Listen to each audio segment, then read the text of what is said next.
What does the Book of Enoch reveal, and why was it rejected by the official church? The identity of Enoch. Enoch is considered to be the seventh patriarch of the Hebrews after Adam, who lived in the years before the Great Flood, father of Methuselah, grandfather of Lamech, and great-grandfather of Noah. He is considered by Christian tradition to be the one of the two prophets, the other being Elijah, who did not die but were taken to heaven alive. And it's believed that both will return to earth in the years of the Antichrist, as mentioned in the Revelation of John, and will be the last martyrs of the faith before the second coming, Revelations 11:1-12. However, many questions they question the historicity of the person of Enoch, accepting that this is a collective title of a class of people, spiritual advanced, who taught the rest the sciences and arts as accepted by the theosophical system of Helena Blavatsky. And the same circle believes that the names of Prometheus, Orpheus, the god Thoth, or Hermes Trismegistus, the Erdis of the Muslims, and other persons mentioned in mythology are also collective. The Book of Enoch. The prophet Enoch is credited with writing a text that contains prophecies about the coming of the Messiah, the end of the world, speaks of the fall of the angels, and gives detailed descriptions of hell and heaven, the movements of the planets, and weather phenomena, as well as and much more. Now, this book, whose teachings are considered to have been transmitted through oral tradition, is not included in the book of the Old Testament and is considered an apocryphal text, although it's likely to have greatly influenced not only the Pentateuch, the first 5 books of the Old Testament of the Hebrews, but even the book of Revelation, the revelation of the Apostle of John itself, and the letters of the apostles. The early church fathers were strongly influenced by it and praised it, such as Saint Irenaeus, Saint Justin Martyr, Saint Clement of Alexandria, Saint Athenagoras, the Apostle Peter himself, and the Jewish historian Josephus. However, none of them agreed with the story of the fall of the angels, as well as we'll see below. And the fact is, however, that it's not considered a heretical book, even if it is not included in the Old Testament. According to scholars, it's most likely that it was written in Hebrew during the Babylonian captivity, because many of its descriptions, such as those of the Ancient of Days, resemble corresponding descriptions by the prophet Daniel, and it's certain that it underwent variations during its copying, and while it was well known in early Christian times, traces of it disappeared around the end of the 8th and the beginning of the 9th century AD. The English travelers Bruce and Reaval found a copy of it in Abyssinia, written in the Coptic language, and in 1811 it was translated into English by Bishop Lawrence and then into other languages. The heretical points of the book. As mentioned above, the point that sparked reactions was the story of the fall of the angels. Christian tradition holds that an angel, Lucifer, probably the highest in the angelic hierarchy until then, due to his arrogance that made him want to be above God, apostatized, and the angels were divided into 2 factions, those who followed him and those who responded to the call of the Archangel Michael, stand well, stand with fear. The first, together with their leader, fell forever from the hierarchy of light and turned into the dark demons who have been plotting the divine work ever since. And on this view, many traditions have been created by the Roman Catholic and the Orthodox churches. The Book of Enoch, however, has a different view. Let's see what it is. It says, "And it came to pass, when the sons of man were multiplied in those days, that daughters were born unto them, fair and comely. And the angels, the sons of heaven, saw them, and said one to the other, Come, let us take unto us wives of men, and let us beget children. And Shammaiah, their prince, said to them, I fear lest ye will not do this thing, and I alone be guilty of a great sin. And they all answered him, Let us all swear an oath, and let us all curse one another, that ye will not depart from this covenant until we have accomplished this and done this thing. Then they all swore together and cursed each other in it. End quote. Quote, and they took unto themselves wives, each of them chose a wife for himself, and began to go in unto them, and defile himself with them, and taught them medicine and witchcraft and rhizome cuttings. And they made herbs manifest, and those which they took in their wombs gave birth to giants, great 3,000 cubits in length, which oppressed men. And when men were not able to subdue them, the giants rose up against them and oppressed men, and began to sin against fowls, and against beasts, and against reptiles, and against fish, and to eat one another's flesh, and to drink blood. Then the earth was overtaken by the wicked. End quote. The story continues by detailing the arts that the angels taught the women and the evil that the giants sowed on earth, until the four most powerful angels, Michael, Gabriel, Suriel, and Uriel, looked down on the earth and realized what had happened, at which point they informed God. God decided that the fallen would be cast into the depths of the abyss forever, the giants would perish by their own hands, and the sinful race of humans would be wiped out by the great flood. The fallen ones begged Enoch to intercede for them with God, but he replied that angels intercede for people, not the other way around. Continuing the text, it mentions the extremely interesting fact that the giants will give birth to evil spirits, who will be called evil spirits, and they will not eat, they will not drink, they will be invisible and responsible for every calamity of people. And the comments on the fallen angels, there have been various attempts to interpret the above story, which is also the most heretical point of the book.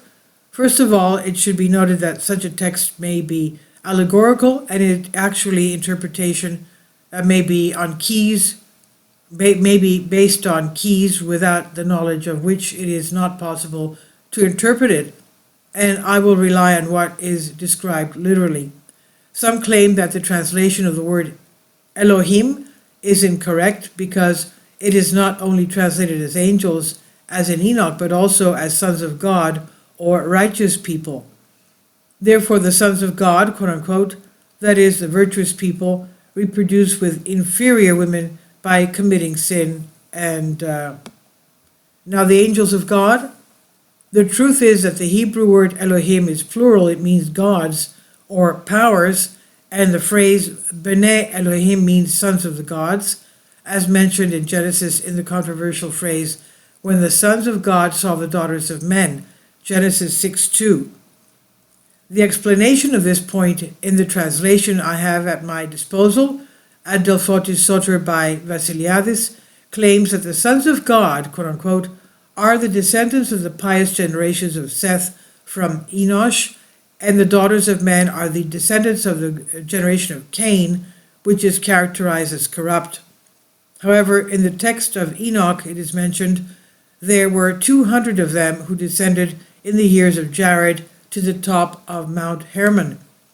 So if it was possible that from what higher point did they apparently descend to the mountains? In order to descend somewhere, one must be higher, and what is higher than a mountain?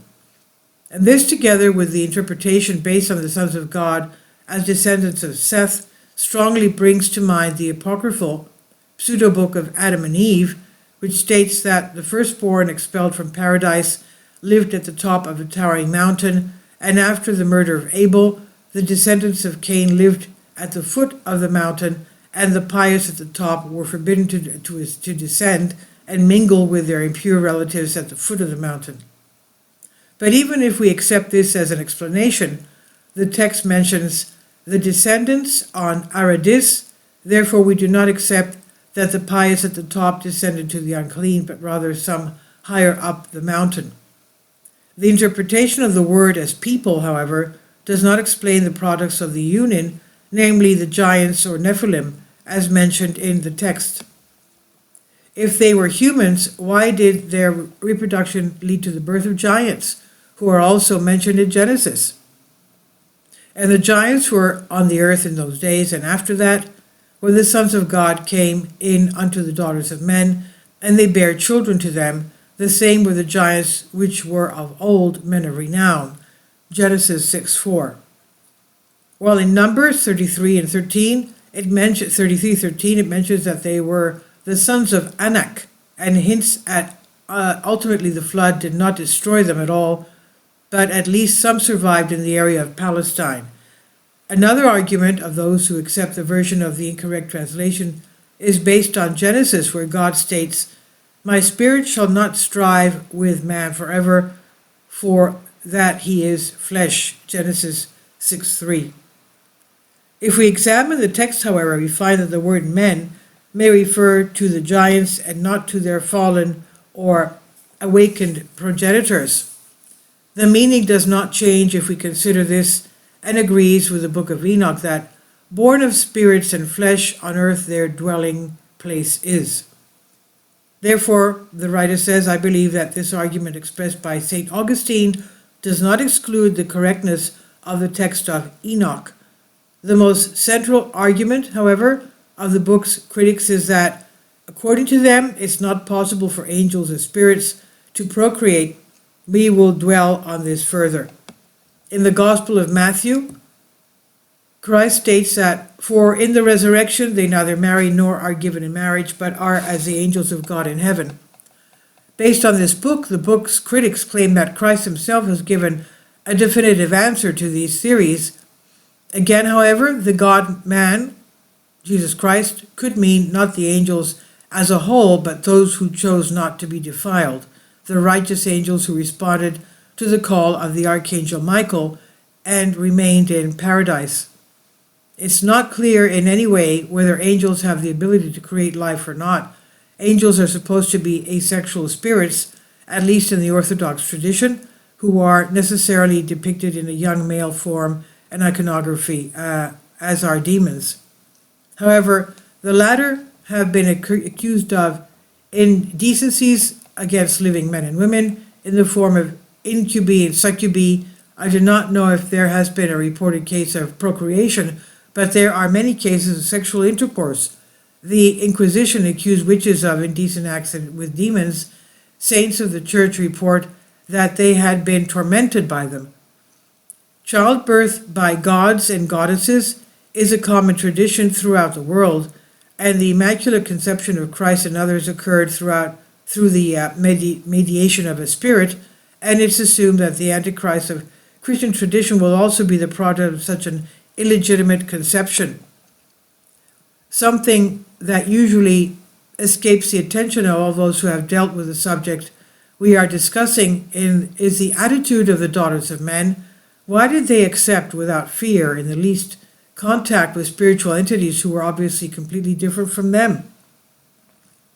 In all of nature, the female must feel an attraction for the male, who may be beautiful or ugly, but who nevertheless resembles the individuals of his own species, if one excludes at least perversions. So what the Watchers have deceived, so could the Watchers have deceived the women by appearing in human form? Were they like shapeshifters? Of course they could. The entire Old Testament in the book of Enoch mentions that angels can assume human form when they want, therefore logically they should have appeared to them as humans. For example, take the Archangel Raphael in the book of Tobit. He appeared as a man, then he changed into an angel, and he told them who he was. Now, whether they revealed their identities we do not know, but perhaps they did, otherwise God would have no reason to be angry with the women since they were deceived. But the God of the Old Testament has so many human flaws that no one can be sure how he would react. Now, that's according to some claims. I don't believe God has any flaws. Now, Christian beliefs seem to place the fall of the angels in pre-human times, before the creation of Adam. Genesis states that the deception of Eve by the serpent occurred in paradise, so the fall must have occurred earlier. However, Enoch tells us that it was in the years of Jared that the Gregorians descended to Mount Hermon, that is, in times when people were already living on earth, expelled from paradise for many generations, at least 6 generations in number. And if the apple really symbolizes the knowledge that a spirit should never reveal to humans, then one could assume that the author of Genesis had Enoch's narrative in mind, although he or others took care to censor it and cover it behind symbolism. The birth of Noah. Lamech, grandson of Noah, married, and when his wife gave birth to a child, terror seized his soul. The child's flesh was white as snow and rosy as a rose, while his hair was also white. As soon as he opened his eyes, the room was illuminated, and as soon as he opened his mouth, he began to praise God. Lamech feared that the child was not his, but an angel's, sent his father Methuselah to Enoch, who was already dwelling with the angels, to consult him. Enoch assured him that he was his child, and recounted to him the fall of the Gregorian angels, and prophesied that Noah would survive the flood that would destroy humans and the products of impure unions with the fallen. At first glance, Noah's image resembles albinism, a disease in which no melanin is produced in the body. However, no albino can speak from the moment of birth. In Lamech's question, it seems that the belief in the reproductive abilities of angels was common and could not have been influenced by Enoch, since the latter only then revealed to Methuselah the fall of the watchers and the coming flood. Could the description of Noah be a symbolic reference to the creation of the white race?